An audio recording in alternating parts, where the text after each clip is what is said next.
Selam, merhaba. Şimdi bugün yeni bir format deneyeceğim. Teşekkür etmiş olayım. Formatın sahibi Eray. Sağ ol dostum. Evet, şimdi ne yapacağız? Arkadaşlarımdan dertlerini bana yazmalarını istedim. Sağ olsunlar, onlar da yazdılar. Ben de o dertlerini alıp böyle bir fanus yaptım. Buradan bir tane dert çekeceğim ve onu nacizane kendime göre yorumlamaya çalışacağım.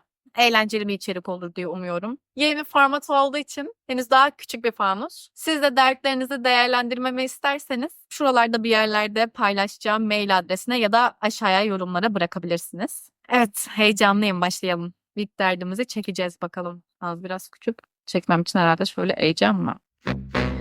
Dın dın dın dın dın dın.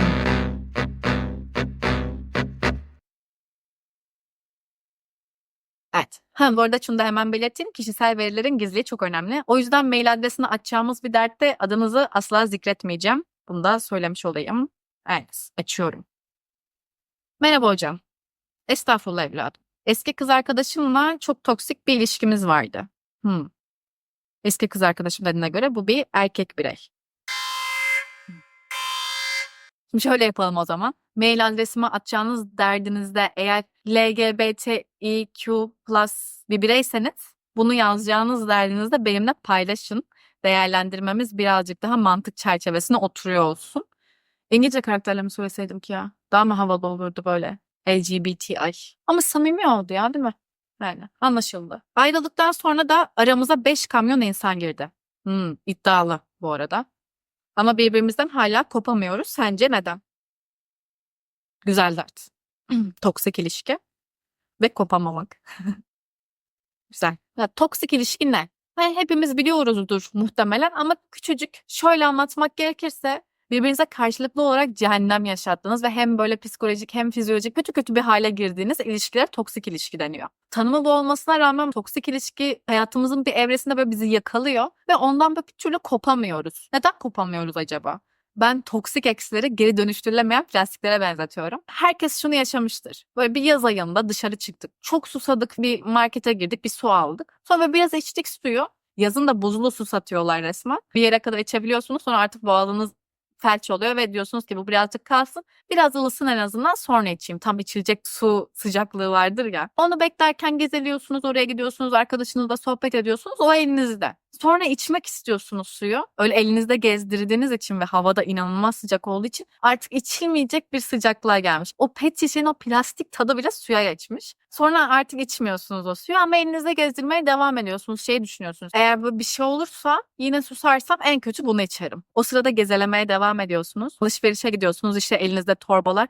Oh diyorsunuz, ya tamam, su şişesini elimde tutmama gerek yok, artık torbaya koyabilirim, bir torbaya konuyor o. Kafanıza koydu, siz onu alıp eve geleceksiniz. Artık onu içmeyecekseniz bile hani su sonuçta yanımda gezdireyim. En kötü eve getiririm, evde dolaba koyarım, biraz soğur, ondan sonra içerim. Yani bir gün işime yarayabilir. Bu bir gün işime yarayabilir muhabbeti şunda da çok oluyor. Çoğumuz bilir, çoğumuzun anneleri öyle. Mesela üniversiteye gittiğim zamanlarda ben 20 tane plastik kapla eve gittiğimi biliyorum. 12 saatlik yol. 12 saatlik yolda neden benim valizimde 20 tane plastik kap var? Ama yok. Atma. Annem öyle söylerdi benim. Atma yani. Yemek konulur, ben sana gönderirim. Bir işe yarar muhakkak. O yüzden öyle yıka, onları kaldır.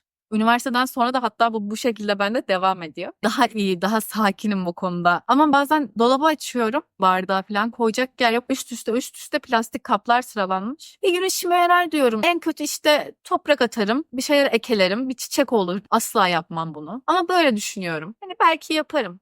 Orada o kalsın. Belki işe yarar. Belki birazcık daha böyle sabırlı olsam, çabalasam etrafı renk renk kaplanmış bir vazoya benzeyecek, güzel bir saksı olacak. Ama bu birazcık daha plastikten çanta yapmak gibi bir şey. O çanta olmaz, o bir çöp torbası olur anca. Tabii bu benzetmemden yola çıkarak ekslerden kurtulmak da böyle biraz çevreci bir hareket gibi geliyor bana. Toksik ilişkiler için plastik kavramını düşünmesek bile yine de çevreci bir hareket. Çünkü benim de etrafımda böyle insanlar var. Muhakkak sizin de etrafınızda böyle insanlar vardır. Hadi Beyza, gel oturalım diyor. Tamam, nefes alayım biraz. Eğlenceli vakit geçireyim. Yine o toksik eksiyle yaşadığı bana bir şeyleri anlatmaya başlıyor. Karşındaki insan sevdiğin bir insan olduğu için dertleniyorsun sen de. O yüzden çevrenizin de ruh sağlığını biraz daha iyi tutmak istiyorsan istiyorsanız bu toksik ekslere biraz ara verebilirsiniz. Bir kenara atmaya çalışabilirsiniz. Çevrenizi düşünmeye başlayabilirsiniz. Yani çevreci derken bundan bahsediyorum. Bir de bu tarz insanlarda şunu çok gözlemliyorum. Ben artık unuttum ya diyor. Hatta böyle hiç sevmemiş gibi davranıyor. İnsanın bir yıl önceki aklıyla şu anki aklı aynı değil diyor. Sonra bir bakıyorsunuz Spotify listelerinde böyle birbirlerine göndermeli playlistler hazırlanmış. İşte birisi zor kadın diyor. Ötekisi unutamadım diyor. Sonra yalnızım dostlarım deniyor. Oradan nikah masasına bağlanıyor. Dostum siz dizi mi çekiyorsunuz? Ama şunu kabul edelim. En büyük toksik ex bağlantısı şu. O senin hatalarını, kötü huylarını biliyor. Sen onunkileri biliyorsun. Yani artık böyle birbirinize karşı güvenli bir tehdit gibi oluyorsun. Bir arkadaşım bir sürü sevgilisi oldu. Hani öyle fazla ki bir liste yapsak sonunda devamı için tıklayınız falan çıkacak. O kadar çok oldu. Bazı sevgililerini biliyorum. Romantik jestler çek. Eğlence evet çek. Güven de var. Çek. Tam o sırada eski sevgilisi bir ne haber yazıyor.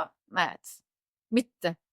Her şey çöpe atılıyor. Kontrol Z, hemen eski sevgiliye dönüş. Bu kadar sevgili, bu kadar anı, bu kadar şans ama yok. Eski sevgilisi bir ne haber diyor. Hemen her şey geriye alınıyor. Bizimki koştur koştur gidiyor. Yani bu eski sevgili ne yapıyor da bu kadar çok etkili oluyor? Büyü mü yapıyor? Hipnoz mu yapıyor? Yoksa sadece ne haber yazacak kadar stratejik bir zekaya mı sahip? Yani kim bilir ama şundan eminim ki böyle giderse o söylediğim arkadaşım geriye dönüp hayatına baktığında hep aynı filmi izlemek zorunda kalacak. Aynı filmi izlemek güzel. Ben de film izlemeyi seven bir insanım. Özellikle yoğun dönemlerimde hiç riske atmıyorum. Ya kötüyse diye düşünüyorum izlemek istediğim film. Matrix'te akıyordu ya. İzlenir bir daha. Ya da o anki ruh halime göre dram, korku, hangi türde izlemek istiyorsam o türün benim için en iyi olan filmini açıp onu izlerim. Ama burada şöyle bir fark var. Ben filmi izledikten sonra nasıl bir haz alabileceğimi biliyorum. O filmi zaten zamanında çok sevmişim ve bana çok iyi hissettirmiş. Benim kafamı açmış. O yüzden sevdiklerimi tercih ediyorum. Ve bir film izlemek benim en fazla 3,5 saatime mal olabilir. Ama geriye dönüp baktığınızda hep aynı filmi çektiğiniz için aynı filmi izlemeniz size aynı hazzı uyandırmayacaktır. Hele de o filmin sonunda hep aynı pişmanlıkları, aynı acıları yaşıyorsanız eğer. Şaka bir yana bu kişinin bağlanma stillerine bakılabilir. Özellikle kaygılı bağlanan insanlar toksik ekslere dönmede daha bir yatkın olabiliyorlar. Kaygılı bağlanmayı ufak bir açıklayacak olursam da şöyle düşünün. Yapış yapış ilişki yaşamayı sevenler, ya giderse sakın gitmesin diye sevgilisine sıkı sıkı sarılanlar, kendilerinden çok fazla ödün verirler. Hayatlarını aldıkları kişilere göre kendi hayatlarına şekil vermeye çalışırlar. Ve the one derler ya, evet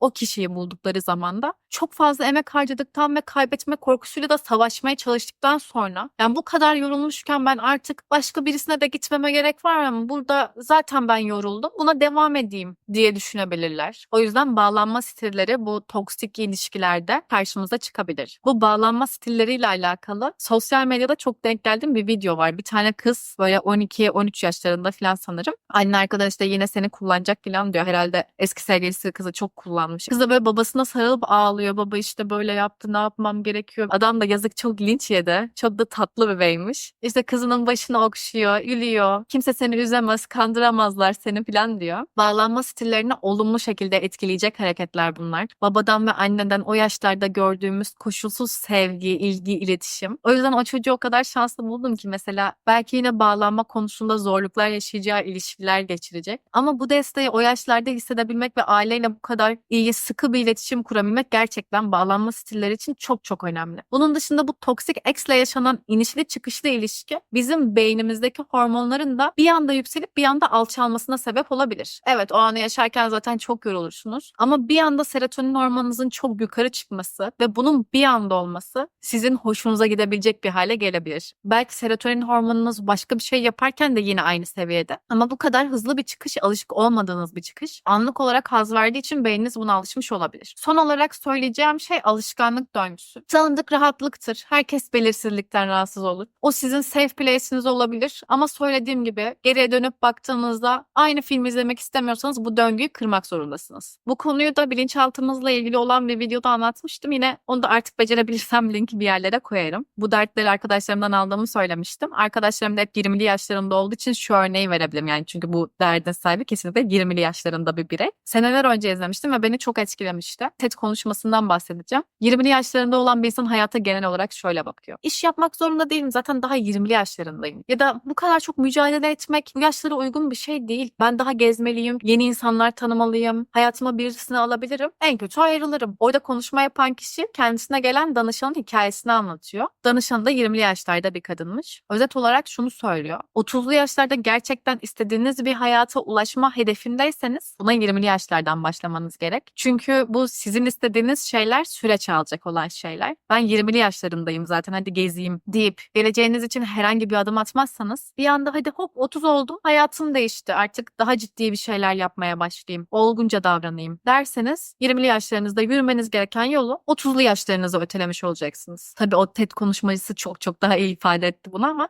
isterseniz açıklamalara bunun linkini bırakayım. İzlemek isterseniz oradan da izlersiniz. Ben bu ilişkiden memnun muyum diye sormak ve kendi hayatınız için, kendi geleceğiniz için kesin sınırlar koymak çok önemli. Artık bu sizi zora sokan, hayatınızın işlevselliğini yitirdiğinizi düşündüğünüz bir sorunsa profesyonellerden destek almaktan çekinmeyin diyorum ve beni dinleyip izlediğiniz için çok teşekkür ediyorum. Hoşçakalın.